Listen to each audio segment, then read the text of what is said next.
మీ పిల్లలకి అన్నం తినిపిస్తున్నారా లేక డిజిటల్ మత్తుమంది ఇస్తున్నారా? ప్లేట్లో ఉన్నది అమృతమే కావచ్చు, కానీ వాళ్ళ కళ్ళు చూస్తున్నది ఫోన్ అనే విషయం. ఆ స్క్రీన్ వెలుగులో వాళ్ళ అన్నం తినడం లేదు మావా, ఒక హిప్నటైజ్ చేయబడిన రోబోలా యాంత్రికంగా నోరు తెరుస్తున్నారు. సైన్స్ ఏం చెప్తుందో తెలుసా? మెదడు కార్టూన్ లోకంలో బిజీగా ఉంటే కడుపుకి ఆకలి సిగ్నల్స్ అందవు. దీన్నే మైండ్లెస్ ఈటింగ్ అంటారు. వాళ్ళు ఏం తింటున్నారో వాళ్ళకే తెలీదు.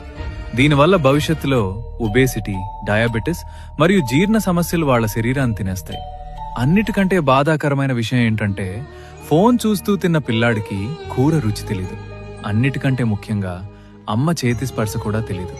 మీరు వాళ్ళను మనుషులుగా పెంచట్లేదు, భావోద్వేగాలు లేని జోంబీలుగా మారుస్తున్నారు.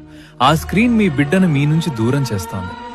2 రోజులు ఏడ్చినా పర్లేదు, కానీ వాళ్ల భవిష్యత్తును నాశనం చేయకండి. అన్నం తినేటప్పుడు నో గ్యాడ్జెట్స్ రూల్ పెట్టండి. వాళ్లతో మాట్లాడుతూ కథలు చెప్తూ తినిపించండి. ఆ బంధాన్ని కాపాడుకోండి. తల్లిదండ్రులందరికీ ఈ వీడియోని ఇప్పుడే షేర్ చేయండి. రైజ్ విత్ రాజ్ని సబ్స్క్రైబ్ చేయండి.